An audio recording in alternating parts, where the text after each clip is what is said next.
It was a late shift, the kind of night where the air feels thick and electric, like it's waiting for something to break. It was about 2:30 a.m. and the sky was restless, thunder rolling in the distance without any rain, a storm on the verge of unleashing itself. The call came in from a woman in her 40s, clearly uneasy. She was worried about her elderly neighbor, someone she hadn't seen in weeks. Her voice carried the kind of concern that told me she was expecting the worst. The woman described the telltale signs: a thick layer of dust covering the old car in the driveway, a stack of unopened mail collecting by the front door, and not a single light on inside the house. When I arrived, the neighborhood was dead silent, the kind of quiet that made every small noise feel amplified. After briefly speaking with the caller, I walked up to the house and knocked on the side door. Nothing. No sound. No movement.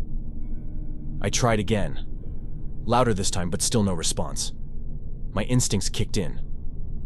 Something was off, and that creeping sense of dread was starting to settle in my gut. I circled around the house, checking windows, trying to get a glimpse inside. From the outside, the place looked completely undisturbed, untouched. The yard was overgrown, the house itself dark and still. The caller followed me quietly, mentioning that the elderly woman didn't have any family that she knew of, and no one had come by to check on her. That sinking feeling in my stomach only deepened. I had seen this before, too many times. People slip away, unnoticed, and when someone finally checks in, it's too late. I braced myself for what I assumed would be the inevitable. Another welfare check gone grim. As I made my way back around to the front, something caught my eye. The blinds in the living room window were raised just enough for me to see inside, and there was a faint glow, like a beacon in the dark. It was the television, stuck on a bright blue screen, that harsh glow filling the room. My attention shifted to the base of the home phone, sitting on a small table near the couch. A blinking red light. Voicemails, probably from people checking in. Maybe even the caller. But the stillness inside the house felt wrong, like the place had been frozen in time. The windows were too high for me to look through on my own, so the caller hurried back to her house, returning with a plastic bucket for me to stand on. With her help, I climbed up, balancing myself as I peered through the window. The living room was eerily neat, untouched. The furniture sat in perfect order, no sign of struggle or distress. But something about the scene gnawed at me. It felt too perfect, too still. I was about to climb down when something shifted in my peripheral vision. I froze, pressed against the window. Just inches from my face was the pale, wrinkled face of an elderly woman. Her skin was ashen, almost translucent, and her eyes, those empty, lifeless eyes, stared directly into mine. There was no expression on her face, no hint of emotion, just an intense coldness that radiated from her hollow gaze. I gasped, recoiling so quickly that I lost my balance and tumbled off the bucket, hitting the ground hard. My chest ached as I tried to catch my breath, but the terror I felt made it hard to think clearly. The caller rushed to help, her voice filled with concern, but I pushed her away, struggling to make sense of what I'd just seen. I saw her, I muttered, more to myself than to her. But I knew what I saw wasn't right. It wasn't natural. I climbed back onto the bucket, my hands trembling as I raised my flashlight, gun drawn just in case. Inside, the elderly woman was no longer at the window. She had moved. Now, she stood in the hallway, her frail figure barely illuminated by the TV's eerie blue glow. She wore a long, white nightgown that seemed to hang loosely on her thin frame. Her back was to me, and for a moment, I thought maybe, just maybe, I had imagined the whole thing. But then she slowly turned her head, just enough to glance at me over her shoulder. Her eyes met mine again, and that same cold, dead stare sent a chill down my spine. Without a sound, she drifted down the hallway, disappearing into the darkness as if swallowed by it. My pulse thundered in my ears, and I could feel every hair on my body stand up. I quickly climbed down, adrenaline surging through me, and turned to the caller. Her face was full of confusion, but I couldn't explain what I had just seen. How could I? "I saw her," I repeated, my voice shaking. "But she wasn't alive." The wind had picked up now, and the first drops of rain started to fall. I didn't want to be there any longer. Whatever was in that house wasn't something I wanted to confront. I turned and headed back toward my patrol car. The caller trailed behind, still asking questions I didn't have answers for. I stopped at the door of my car and looked back at her, my voice firm. "Don't come back here," I said as the rain began to pick up. "Just don't." I drove straight back to the station, my mind racing, trying to process what I had seen. I didn't file a report about the face in the window or the figure in the hallway. The incident stayed classified as a welfare check with no further action. I wasn't about to try to explain something I didn't understand myself. Weeks passed, and the caller never followed up. The house eventually got new tenants and life moved on. But that night, the face in the window, those cold, dead eyes, has never left me. It's etched into my memory, a haunting reminder that some things are best left unseen and forgotten. Years ago, I took a 911 call that still haunts me to this day. It was well past midnight, the quiet hours where strange things often unfold, when the phone rang. The voice on the other end was frantic, a mother, desperately claiming that her teenage daughter was possessed. I could hear the panic in her words, but my first thought was what any seasoned responder would assume: drugs or some sort of mental health crisis. She swore up and down that neither were involved, but I wasn't convinced. People often deny the obvious when something goes wrong, clinging to anything but the truth. As I tried to gather details, something in the background caught my attention. Two voices, both shouting, both furious. One was a high-pitched, panicked scream, while the other was deep, guttural, and angry. Assuming it was the daughter and another family member, I told the mother to separate them, to calm the situation before things got worse. What she said next made the hairs on the back of my neck stand up. "It's her," she whispered, her voice trembling. Both voices are hers. I paused, not sure I'd heard her right. Two voices. One a young girl's, the other sounding like an enraged man, coming from the same person? It didn't make sense. I asked her to repeat herself, and she did. Her tone more urgent this time. The mother insisted that both voices were coming from her daughter. I pressed the phone closer to my ear, straining to hear through the chaos, and that's when I realized she was telling the truth. The girl wasn't just screaming, she was arguing with herself. One voice was terrified, pleading for help, while the other, much deeper, was mocking her, taunting her with venomous words.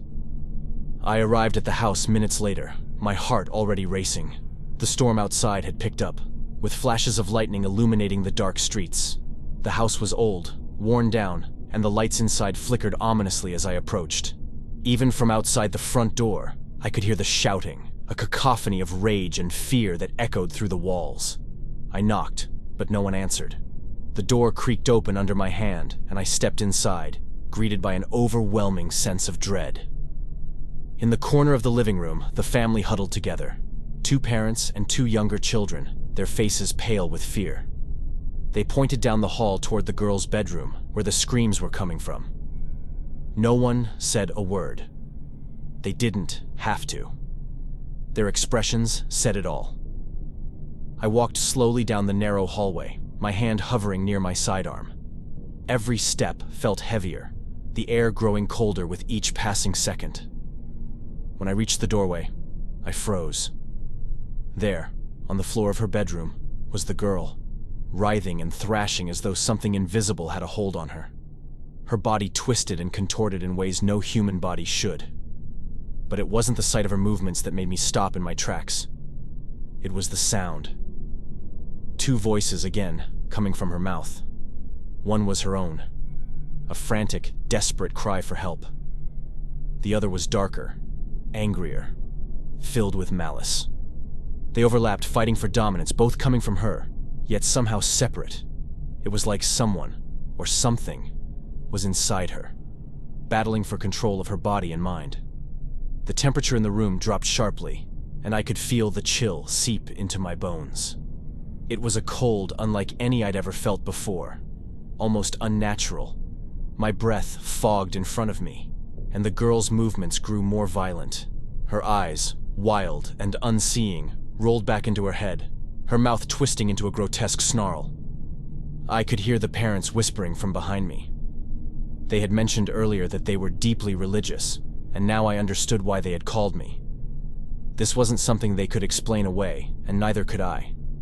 They had turned to me because they didn't know where else to go. Suddenly, the girl stopped thrashing, her body going limp as if whatever force had been controlling her had let go.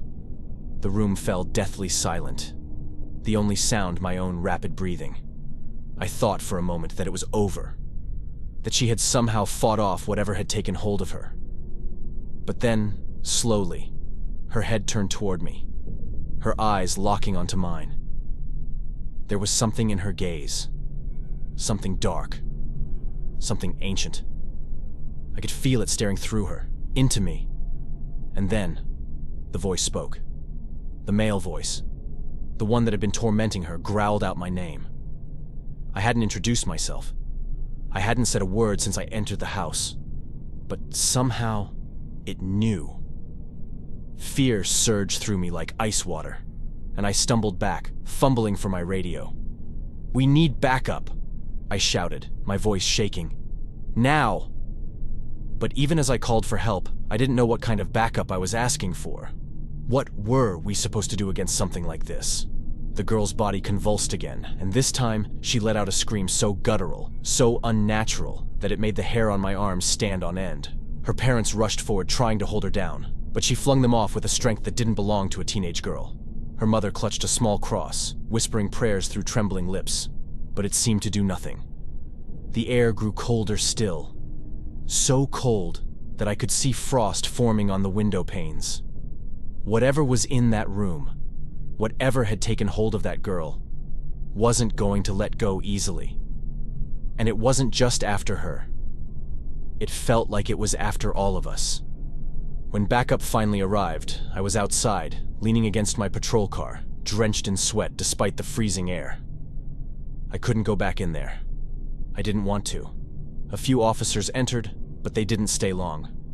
Minutes later, paramedics arrived and carried the girl out, unconscious and pale. I overheard them saying they'd take her to the hospital for evaluation, but deep down, I knew it wasn't over. As they drove away, I felt a lingering presence, something cold and sinister. It whispered my name that night, even as I lay in bed, trying to shake the feeling that whatever was in that house wasn't done with me. And as the days passed, I found myself questioning everything I believed in. Because that wasn't just a medical emergency. That was something far darker. Something I wasn't sure we could ever fully understand. It was a quiet night, the kind that makes you think the shift will be uneventful. I was patrolling the old industrial district, an area that had seen better days. Most of the warehouses had been abandoned for years, long forgotten and left to decay. Occasionally, we'd get calls about squatters or teenagers sneaking in to vandalize the place. Nothing out of the ordinary. That night, though, I was working solo. My partner had called in sick, leaving me alone to cruise down those dark, deserted streets. The call from dispatch came through around 1 a.m. A disturbance at one of the older warehouses on the east side of the district, a place called Granite Works. The factory had been shut down for decades, and most people didn't even know it was still standing. The dispatcher's voice was calm and routine, nothing to suggest that anything unusual was happening. Possible break-in, 12th and Franklin. Suspects seen entering the Granite Works building. I acknowledged the call and headed toward the location. Probably just some kids messing around. Still, a strange unease settled over me as I drove through the empty streets. The Granite Works building loomed in the distance, its hulking shadow outlined by the pale moonlight. The windows were boarded up, graffiti scrawled across the walls, and the entire structure seemed to radiate an unsettling energy. I pulled up in front of the building and stepped out of the car, scanning the area with my flashlight. The silence was oppressive. There wasn't even the usual hum of distant traffic or the chirping of insects. I radioed in my arrival and cautiously approached the building. The front door was chained shut with a rusted padlock, just as it had been for years. No sign of forced entry. But I wasn't about to leave without a closer look. I made my way around to the back, and that's when I saw it. The side door was wide open, swinging gently on its hinges. My pulse quickened as I realized someone had definitely been inside. "Dispatch. I'm entering the Granite Works building. The door's been forced open," I reported. "Copy that," came the dispatcher's response. Stepping inside, I was hit with the stench of dampness and decay. The air was thick, musty, and the echo of my footsteps bounced off the concrete walls. My flashlight cut through the gloom, illuminating piles of rusted machinery and broken crates scattered across the floor. The place felt like a graveyard for forgotten things, as though time itself had abandoned it. "Police! Anyone in here?" I called out, my voice sounding too loud in the vast emptiness. No answer. I continued deeper into the warehouse, scanning the shadows for any sign of movement. The further I went, the more oppressive the atmosphere became. That's when I heard it. A low, distant hum. At first I thought I was imagining it, but it grew louder, vibrating through the walls and floor. It sounded like machinery starting up, but that couldn't be right. There hadn't been power in this place for years. I stopped, heart pounding in my chest. "What the hell is that?" I muttered to myself. Out of the corner of my eye, I caught a flash of movement, something darting between the rusted machines. I turned quickly, aiming my flashlight, but saw nothing. "Hello?" I called out, trying to maintain my composure. "Come out, now!" Silence. I moved toward where I'd seen the movement, my hand hovering over my sidearm. Every step felt heavier, like something was pushing against me, resisting my approach. Then, the humming stopped abruptly, replaced by a rhythmic clicking sound, like metal tapping against metal. The noise was coming from behind one of the larger machines. I approached slowly, my flashlight shaking slightly in my hand. The temperature in the room dropped suddenly, an icy chill that cut through me, making my breath fog in front of my face. My instincts were screaming at me to turn back, but I pushed forward. Click, click, click. The sound echoed through the space, growing louder, and then I heard it. A whisper. My name, spoken so softly it was barely audible but unmistakable. I froze, my heart pounding in my chest. "Who's there?" I demanded, my voice trembling despite my best efforts to stay calm. "Show yourself." Out of the shadows, a figure slowly emerged. It was a man, or at least it had been once. He was pale, almost translucent, and covered in dust and grime. His eyes were hollow, dark voids that seemed to stare right through me. His mouth was slightly open, as if he was trying to speak, but couldn't. His face was twisted in a grotesque expression of fear, or maybe agony. For a moment, I stood there, unable to move, paralyzed by the sheer wrongness of what I was seeing. Then, the figure raised a hand and pointed, behind me. Instinctively, I spun around, my flashlight swinging through the darkness. That's when I heard it. A loud crash, followed by the rapid sound of footsteps rushing toward me. I turned back, but the figure was gone. "Dispatch. I need backup at Granite Works." "Now," I said into my radio, my voice barely steady. But all I got in return was static. I backed away slowly, my hand gripping my sidearm. The air around me felt thick, oppressive, and that low humming returned, vibrating through my bones. The clicking sounds echoed from every corner of the warehouse, like something surrounding me, closing in. I turned to make a run for the exit, but before I could reach the door, It slammed shut with a deafening bang. I grabbed the handle and yanked at it, but it wouldn't budge. Panic surged through me as the clicking sounds grew louder, faster, accompanied by the soft, eerie whispers of my name, repeated over and over, in voices that didn't belong to any living person. I raised my weapon, firing a shot into the darkness. The gunshot echoed through the empty building, but it did nothing to stop the sounds.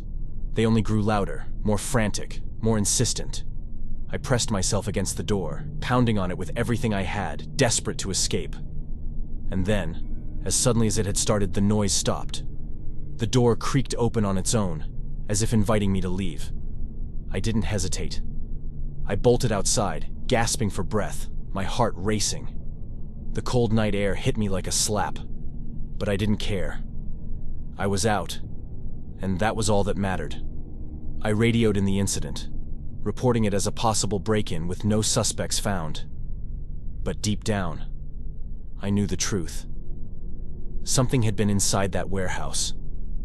Something that wasn't human. And whatever it wasn't finished with granite works. I've never been back since, and I don't intend to. Some things are better left forgotten. Thanks for watching. Like and subscribe so you don't miss the next one.